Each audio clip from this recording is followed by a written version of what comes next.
Welcome to the Cabral Concept, where board-certified naturopath and integrative health practitioner Dr. Stephen Cabral shares how he was diagnosed at the age of 17 with a life-altering illness and given no hope for recovery. It was only after studying and traveling all over the world did he discover how to combine ancient Ayurvedic healing practices with state-of-the-art naturopathic and functional medicine to fully rebalance the body and re-energize it with life. It's time to discover how to get well, lose weight, and finally feel alive again. And now, here's your host, Dr. Stephen Cabral.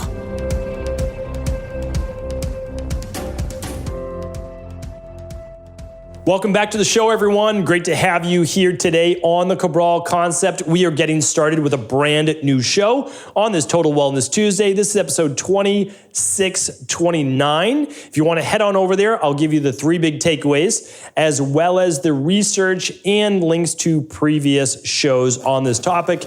Today is an important one. We're going to be going over these signs and symptoms of hidden high blood sugar. Now, why does this matter so much? Well, the truth is that type 2 diabetes is one of the most prevalent diseases in the world today. It has moved from 1 out of 10 to now it was 1 out of 4 just a couple decades ago. Now it's 1 out of 3. And it is believed, unfortunately, to potentially reach 1 out of 2 people over the next decade. I hope that that is not true. But since there are no major changes in the way that we are producing foods and processed foods and hydrogenated oils and just sugary beverages, it's unlikely that it's going to change. And it's also unfortunate that the cheapest foods in the world are also the most processed and the ones that cause more weight gain, that cause higher levels of blood sugar, etc. Now, what I want people to know, though, and this is for you if you're a practitioner, but also general public, for you and your family, because it may not be you. That's the truth, right? But we have to understand is that there are signs before someone ends up with their 1 out of 2, 1 out of 3 people with type 2 diabetes, okay? And the other nice thing is this, and I'm going to give you my disclaimer in just a moment, but type 2 diabetes is reversible. Just like almost every disease in the world, type 2 diabetes is reversible as well. Now, I have to give you my disclaimer. I can't give you any medical advice, medical treatment plans, medical cures, or medical diagnosis here on this show. So we're not doing that, but what we are doing is helping you find the underlying root causes to your health-based issues. And on today's show, share with you what to look for as that rain barrel begins to overflow, right? Before it's overflowed and you get diagnosed with type 2 diabetes, what's happening first? So, I did a show on this, and this is really important. So I always like to not repeat my shows. And I know that there's a lot of shows, but what I'm doing is I'm trying to create an open sourced archive on all of the podcasts. So at stephencabral.com/podcasts. I've been doing this for a long time, and I've always known and hoped that the technology would eventually get there. And over the next probably 2 years, that I have 2,600 podcasts now. Over the next year, that'll be 3,000, right? Another 300 something shows. Okay. So there'll be over 3,000 podcasts on every imaginable type of health issue that there could be. And what I'm hoping then is I can start to integrate some of this AI and use it for good, not for evil, right? And then we can create an index. And the index is going to allow you to search by all sorts of we already have a search bar, obviously, for keywords, but it's going to be able to populate and start to draw not just on the actual titles of the show to listen to, but the information. So my job is to try to open source all of this health information.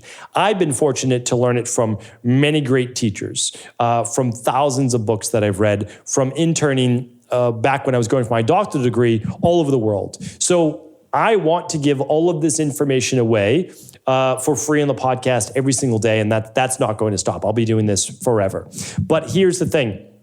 I like to link back to previous shows and not repeat. So the previous show in this was hidden signs of high blood sugar. Really important. That's episode 1594. It was, 1,500 or so. It was like 4 or 5 years ago. So what I'm going to do is a quick recap, but I would love you to go back, listen to that show. I'll link everything up today at stephencabral.com/2629. So that's the only link that you need to know today. Everything will be over there. All right, so let's get started. This is super important. 1 out of 3 people are getting type 2 diabetes. Unfortunately, it's moving into children as well. It used to be called adult onset diabetes. Now it's type 2 diabetes and takes into consideration children as well. The craziest part of all of this is that Alzheimer's is typically then referred to as type 3 diabetes. And it's because of all of the dysregulated blood sugar, inflammation, and much more like cortisol inside of the body. All right, so we know that blood sugar is an issue. Let's just see if you have any of these signs and symptoms. That's all we are going over today. And then we'll turn it into an assessment. I'll do that at stephencabral.com/assessments. But even before your hemoglobin A1C, that's the marker. So when you're running your labs, with your PCP, you want to run your insulin, yes, first thing in the morning, but you also want to run your hemoglobin A1C. You want to look at what your A1C, what your glucose levels look like graded over the last 90 days or so. And you want to be ideally below a 5.6, ideally a 5.4 or below. But you start to move into pre-diabetes at a 5.7, all right? If you're a 5.6 or 5.7, you are right on that borderline of type 2 diabetes. Now, that range goes all the way up to 6.4, whereas then you're diagnosed with type 2 diabetes. Also, they use what's called a fasting glucose number. If your fasting glucose is 126 or above, and it's like that basically every day, then your doctor, because only your medical doctor can diagnose you with type 2 diabetes. As I said, again, not giving any medical advice, it is reversible. But before you get there, please, even if you're healthy, look for these signs. I'm going to run through the first 10 really quick. I'll link up episode 1594, but then I also want to go with 7 additional ones that very few people are talking about that can be directly linked to high blood sugar. All right, the first one is this, an increased thirst. Okay, I won't go through the why. I've got that on the previous podcast, but increased thirst. If all of a sudden you feel like you can't quench your thirst, potentially high blood sugar. Frequent urination. A little bit different because you don't need to be consuming a ton of water to increase your urination. That's something I had when I had type 2 diabetes. I don't have type 2 diabetes anymore. Figured out the underlying root cause, got rid of my type 2 diabetes. But I had frequent urination, all right? Really important to understand that. Blurred vision is a third one. Fatigue, just overall malaise. Headaches, I had all of these. This is pretty wild, kind of reliving this. The next one's dry mouth. Okay, that's 6. Excuse me. I think a little psychosomatic kicked in there with the dry mouth. Nausea and vomiting. Number 7, didn't have that. Difficulty concentrating. Yes, I had that. Slow healing of wounds. Not sure about that one. And number 10, tingling or numbness in the hands and feet. I had that as well. Now, high blood sugar these are all signs and symptoms of high blood sugar. Now, there can be other reasons. Tingling or numbness in the hands and feet. It could be low B vitamins, but it also could be too high a level, right? Like that's possible as well. So like there's different things. It can be an impingement of the neck, a nerve impingement of the neck. So there are multiple reasons. But I'm telling you right now, when I was 17, 18, 19 years old dealing with these things, I had increased thirst. I had frequent urination. I had blurred vision. I had fatigue. I had headaches. I had dry mouth. I didn't have the nausea.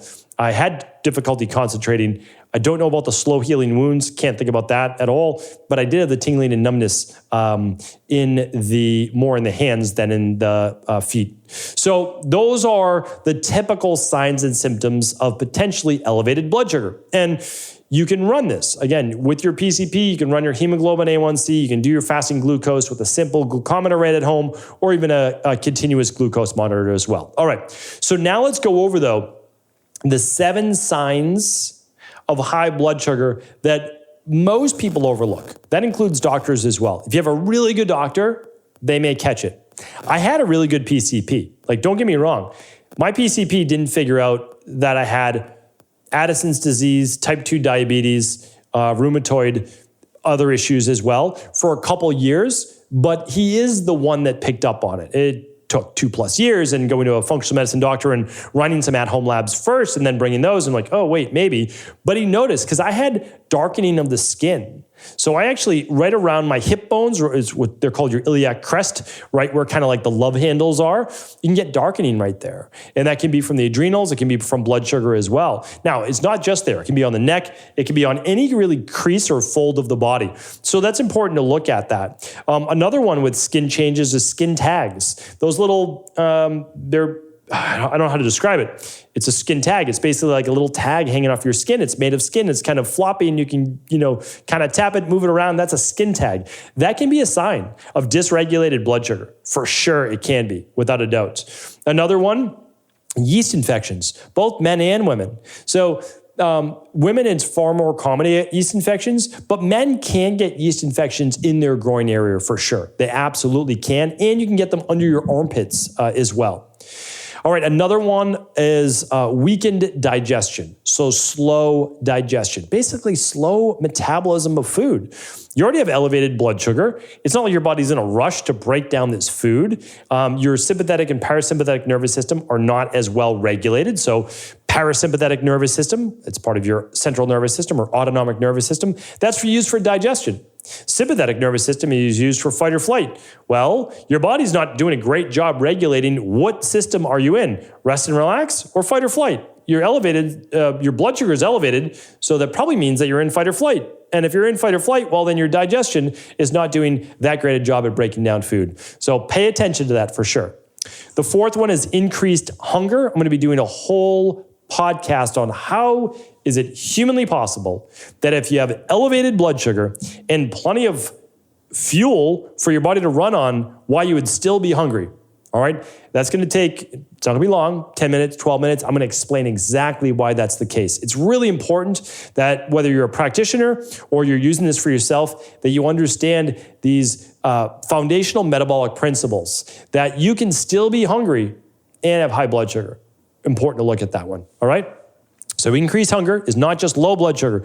People always associate it with hypoglycemia. Yes, that is true. Low blood sugar can increase hunger, no doubt about it. But this one and the next one, which is low mood and irritability, super important. Low mood and irritability absolutely does come from low blood sugar. No doubt about it. I am one of those people. I will be irritable if I start to go too long without eating, or if I haven't eaten for like 3 hours, like upon waking, something like that, because my body it's ready to go. And so some people burn through their glucose levels faster. And you can, again, I'm not going to get into the whole ketone and all of that debate today. There's no need for your body to have to run off of ketones all day long. There are sacrifices that are made in the body in order to be able to produce ketones when it can just very easily and very happily use carbohydrates as well. And then not go highs and lows if you're balancing that with protein, fat, carbohydrates. All right, so low mood, irritability, that's with high blood sugar as well. Dry skin. So we talked about that a little bit earlier, but that's more in darkening of the skin and even skin tags. But dry skin can happen, and one of the major reasons is overall dehydration. I've even chatted about this a little bit before, is that a lot of people that have high blood sugar are dehydrated because the concentration of their blood is it's more highly concentrated.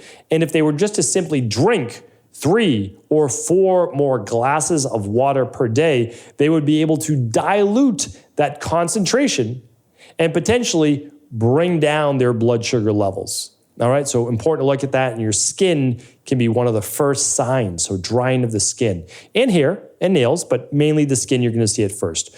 All right, and the last one, the 7th one, is sexual dysfunction. So this is even more important for men than it is for women, because erectile dysfunction, or ED, can be affected by blood sugar levels. So if there is poor vascular and capillary-based flow, it's going to be harder to get and maintain an erection. But also, if you do have dysregulated hormones, blood sugar, and inflammation, yes, that'll affect ED, but it will also affect mood. And it will also affect libido, meaning your sex drive. So these we have to look at all-encompassing. I know that there's a lot to look for, but honestly, these are all signs. Like every single one that I went through, whether it's related to high blood sugar or something else, could be another hormonal, it could be a deficiency in a nutrient. it's something to pay attention to. So pay attention to the sign and the symptoms of these things, and our body is telling us. I've talked about this before. Our body gives us signs. Our skin gives us signs. Our nails give us signs. Our tongue gives us signs. Our energy, our mood, all of those things are signs if our body is healthy or not. I go in depth in the Rain Barrel Effect. If you haven't read that yet, I highly recommend checking it out. Its book is literally free at stephencabral.com. But what I want you to do is begin to be more self-aware about how your body is functioning, and then work to then optimize it, every single system of the body. So hopefully this was helpful. I'm going to put all of the show notes, links, the previous podcasts, and much more at stephencabral.com/2629. Let me know if there's any other questions or maybe some other signs and symptoms you felt that have been related to high blood sugar. You can place them right in the comments below. I'd be happy to take a look. Take care, everybody. And of course, feel free to share this show with anyone you believe it could serve. Are you ready to heal yourself and then go on to heal others? If so, the Integrative Health Practitioner Institute can help you discover proven functional medicine protocols that blend the best of 7 different healing disciplines from around the world. I personally share with you the exact handouts and protocols I use in my private practice that enable people to get well, lose the weight, and live longer, stronger. I want to pass this information on to the next generation of health coaches, and that is exactly why I created IHP. We are the future of the health coaching industry, and the skills and knowledge you will learn will make you an in-demand certified health coach anywhere in the world. Although we have many medical professionals taking the IHP certifications, no experience is necessary, and half our members have no previous health certifications. At the Integrative Health Practitioner Institute, our motto is a health coach in every home. Our goal is that you take this knowledge and then share it with family, friends, loved ones, your community, or in a practice where you create a career you love and can be proud of. The global IHP community is filled with some of the most kind and caring people in the world, and we can't wait to welcome you into our world soon. For more information or to set up a discovery call with one of our IHP Health Coach graduates, simply head over to integrativehealthpractitioner.org.